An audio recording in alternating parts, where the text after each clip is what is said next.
Hello दोस्तों, कैसे हैं आप सब। आज हम लोग पढ़ेंगे क्लास 10th के बोर्ड एग्ज़ाम में पूछे जाने वाले केमिस्ट्री के महत्वपूर्ण प्रश्न। और ये जो होगा क्वेश्चन नंबर 28 होगा। इससे पहले भी हम लोग 27 क्वेश्चन जो जो इम्पोर्टेंट था उसको हम लोग पढ़ चुके थे। आज बारी है 28 नंबर क्वेश्चन का और ये पार्ट नंबर आज 17 होगा, मतलब 16 वीडियो पहले बना चुके हैं। अगर आप उन वीडियो को देखना चाहते हैं तो यहाँ पे एक आई बटन आता होगा, वहाँ पे आप उनको क्लिक करके देख सकते हैं। ठीक है, तो चलिए शुरुआत करते हैं आज क्वेश्चन नंबर 28। देखिए लिखा हुआ है, उदासीनीकरण अभिक्रिया से क्या समझते हैं। न्यूट्रलाइजेशन रिएक्शन क्या होता है, बहुत ही इंपॉर्टेंट क्वेश्चन है। आपको ये परिभाषा लिखना होगा और समीकरण देना होगा। इस अभिक्रिया में होता क्या है कि एक अभिकारक अम्ल होता है और एक अभिकारक क्षार होता है। दोनों आपस में अभिक्रिया करता है और दोनों एक दूसरे के गुण को उदासीन कर देता है और लवण तथा जल बनाता है। इस अभिक्रिया को ही हम लोग उदासीनीकरण अभिक्रिया कहते हैं। मतलब क्या कि एक अभिकारक इसमें अम्ल होगा, एक अभिकारक अम्ल होगा मतलब एसिड होगा, और एक अभिकारक क्षार होगा मतलब भस्म। ठीक है, दोनों क्या करेगा, एक दूसरे से अभिक्रिया करेगा और लवण बनाएगा, साथ ही साथ में जल भी बनाएगा। लवण तथा जल मेन रूप से ये होगा कि इसमें एक अभिकारक, एक रिएक्टेंट अम्ल होगा, एसिड होगा, दूसरा अभिकारक क्षार होगा, भस्म होगा, मतलब बेस होगा वो। ठीक है भाई, और क्या बनाएगा, लवण और जल बनाएगा। इसी को हम लोग कहते हैं उदासीनीकरण अभिक्रिया। ठीक है, जैसे एग्जांपल दिखाते हैं, जैसे अम्ल लिए HCl, क्या लिए अम्ल HCl, भस्म में या क्षार में कोई लिए NaOH, सोडियम हाइड्रोक्साइड।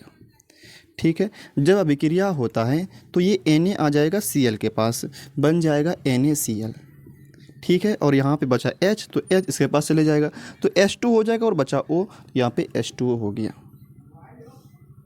ठीक है, ये हुआ उदासीनीकरण अभिक्रिया का समीकरण। ठीक है, अगला अगर एग्जांपल लेना चाहें, जैसे कोई भी अम्ल लेते हैं, ये तो हाइड्रोक्लोरिक अम्ल लिए, इसका नाम क्या है, हाइड्रोक्लोरिक अम्ल। इसका नाम क्या है, सोडियम हाइड्रोक्साइड। यहाँ पे बना क्या, सोडियम क्लोराइड। इसका नाम क्या है, जल है। अगर अगला एग्जांपल ले, जैसे नाइट्रिक अम्ल ले लेते हैं HNO3, इसका नाम क्या है, इसका नाम है नाइट्रिक अम्ल। भस्म लेते हैं, जैसे पोटेशियम हाइड्रोक्साइड, क्या लिए, पोटेशियम हाइड्रोक्साइड। अभिक्रिया होगा, क्या बनेगा, पोटेशियम क्या करेगा, इस हाइड्रोजन को विस्थापित कर देगा और बनेगा पोटेशियम नाइट्रेट। नाम क्या है इसका, KNO3 का नाम क्या हो जाएगा, पोटेशियम नाइट्रेट हो जाएगा। अब साथ ही साथ ये जो हाइड्रोजन बचा ये इसके साथ आ जाएगा तो H2O बन जाएगा, H2O। इस अभिक्रिया को क्या कहते हैं हम लोग, उदासीनीकरण अभिक्रिया। नाइट्रिक अम्ल पोटेशियम हाइड्रोक्साइड के साथ अभिक्रिया किया, क्या बनाया, पोटेशियम नाइट्रेट और जल बनाया। ये एक उदासीनीकरण अभिक्रिया है क्योंकि इसमें ये अम्ल है, ये क्या है आपका नाइट्रिक अम्ल है, ये अम्ल है, और ये आपका क्षार हो गया, ये पोटेशियम हाइड्रोक्साइड है, ये आपका क्षार हो गया, और ये पोटेशियम नाइट्रेट है मतलब ये लवण हो गया, और ये क्या हो गया, जल। तो इस अभिक्रिया को कहते हैं हम लोग उदासीनीकरण अभिक्रिया। इसी को हम यहाँ पे लिखे हैं, वैसा रासायनिक अभिक्रिया जिसमें एक अभिकारक अम्ल हो और एक अभिकारक क्षार हो, दोनों एक दूसरे से अभिक्रिया करके दोनों एक दूसरे के गुण को उदासीन कर देता हो और लवण तथा जल बनाता हो, उसे हम लोग उदासीनीकरण अभिक्रिया कहते हैं। देखिए होता क्या है इसमें, जैसे ये अम्ल और ये भस्म है, ठीक है, ये इसका गुण अम्लीय है, इसका गुण क्षारीय है। ठीक है, लेकिन जैसे अभिक्रिया करके ये NaCl बना तो इसमें अब ना तो अम्ल का गुण होगा और ना ही क्षार का गुण होगा, मतलब ये उदासीन हो जाएगा।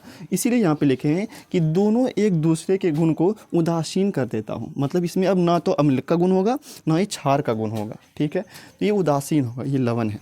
ठीक है, अब हम लोग अगले क्वेश्चन पे आते हैं। देखिए अगला क्वेश्चन, और इस तरह का क्वेश्चन एग्जाम में बहुत पूछता है और ये पूछा हुआ क्वेश्चन है, क्वेश्चन नंबर 29। क्या कहता है, निम्न अभिक्रियाओं के लिए संतुलित रासायनिक समीकरण लिखें।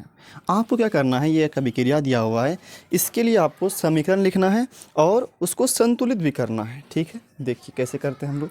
सबसे पहले हम इसका समीकरण लिखते हैं, उसके बाद हम लोग देखेंगे संतुलित कैसे किया जाता है। ठीक है, कैल्शियम हाइड्रोक्साइड, तो इसका फॉर्मूला क्या होता है CaOH का होल 2।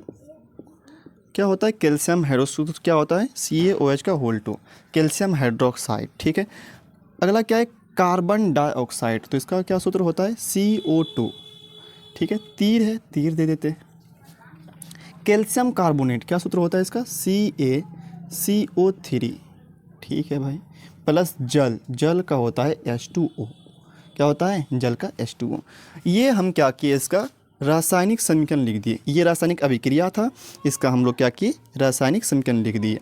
कैल्शियम हाइड्रोक्साइड का सूत्र क्या होता है, CaOH का होल 2 होता है, कार्बन डाइऑक्साइड का CO2 होता है, कैल्शियम कार्बोनेट का CaCO3 होता है, जल का H2 होता है, ठीक है भाई। अब देखते हैं कि ये समीकरण संतुलित है या नहीं। संतुलित कहने का मतलब है कि दोनों तरफ परमाणुओं का संख्या बराबर है या नहीं है। मतलब इधर अगर एक कैल्शियम है तो इधर भी एक कैल्शियम होना चाहिए, तो है भी, इधर भी एक कैल्शियम है, इधर भी एक कैल्शियम है। यहाँ पे 2 ऑक्सीजन है, 2 ऑक्सीजन, और यहाँ पे 2 है, 4 ऑक्सीजन है यहाँ पे गिनिए, यहाँ पे 3 ऑक्सीजन और यहाँ पे 1 ऑक्सीजन, 4 ऑक्सीजन यहाँ पे भी है, मतलब बराबर है। हाइड्रोजन की बात करते हैं, यहाँ पे 2 हाइड्रोजन है, यहाँ पे भी 2 हाइड्रोजन है, सही है, मतलब बराबर है। कार्बन यहाँ पे 1 है, यहाँ पे भी कार्बन 1 है, तो ये समीकरण संतुलित है पहले से ही, ठीक है। इसको करेंगे क्यों, ये पहले से संतुलित है। तो अगले पे आते हैं, ये हो गया आपका। अगला जिंक है, क्या है जिंक, जिंक का सूत्र होता है Zn, क्या होता है Zn plus silver nitrate, silver nitrate को बोलते हैं हम लोग AgNO3, क्या कहते हैं इसको हम लोग AgNO3, इसका सूत्र क्या होता है AgNO3। फिर बोला गया जिंक नाइट्रेट, ये क्या है नाइट्रेट लिखा हुआ है, जिंक नाइट्रेट, तो जिंक नाइट्रेट ZnNO3 का होल 2, जिंक नाइट्रेट हो गया ये, प्लस सिल्वर मतलब Ag, सिल्वर का क्या हो गया Ag हो गया, ठीक। देखिए आप Zn, यहाँ पे भी Zn 1 है, पहले क्या किया हम लोग इसका समीकरण लिखे, जिंक का Zn लिख दिया, सिल्वर नाइट्रेट का AgNO3 होता है, जिंक नाइट्रेट का क्या होता है ZnNO3 का होल 2 होता है, सिल्वर का Ag। अब इसको संतुलित करना है, तो पहले हम चेक कर लेते हैं संतुलित है या नहीं है ये।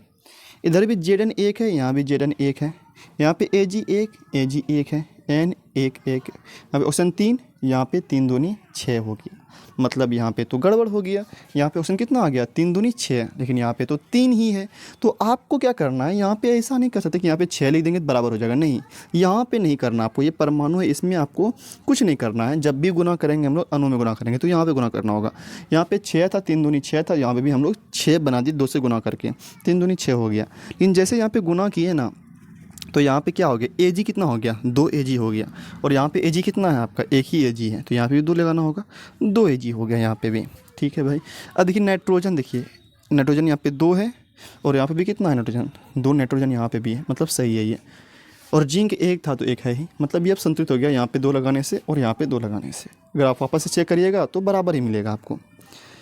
अब देखिए अगला अल्मोनियम, अल्मोनियम का सूत्र क्या होता है Al होता है, plus copper chloride, copper chloride का सूत्र क्या होता है CuCl2, ठीक। अल्मुनियम क्लोराइड का सूत्र क्या होता है AlCl3, प्लस कॉपर का क्या होता है Cu। तो आपको ये पता होना ही चाहिए, अगर ये पता नहीं है तो फिर कैसे बनेगा। हम आपको ये बता चुके थे एक वीडियो में, अगर आप सर्च कीजिएगा या प्लेलिस्ट में देखिएगा तो एक बहुत सारा सूत्र बताए थे रासायनिक सूत्र, तो वो अगर देखिएगा वहाँ से याद कर लीजिएगा तो आपके लिए बहुत अच्छा होगा ये, ठीक है। अगर याद है आपको तो अच्छी बात है। तो अल्मुनियम का Al हो गया, कॉपर क्लोराइड का CuCl2 हो गया, अल्मुनियम क्लोराइड का AlCl3 हो गया, और कॉपर का Cu हो गया। देखते हैं संतुलित है या नहीं है ये। यहाँ पे अल्मुनियम 1 है, यहाँ पे भी 1 परमाणु है, यहाँ पे कॉपर 1, यहाँ पे क्लोरीन 2, यहाँ पे 3, फिर गड़बड़ हो गया।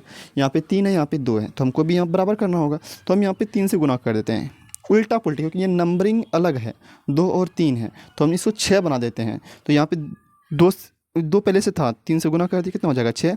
अब यहाँ पे 3 था, किससे गुना करेंगे 2 से, उल्टा नंबर से गुना कर दीजिए। इसमें 2 है तो इसमें 3 से कर दीजिए, इसमें 3 है तो इसमें 2 से कर दीजिए गुना, ताकि बराबर हो जाए।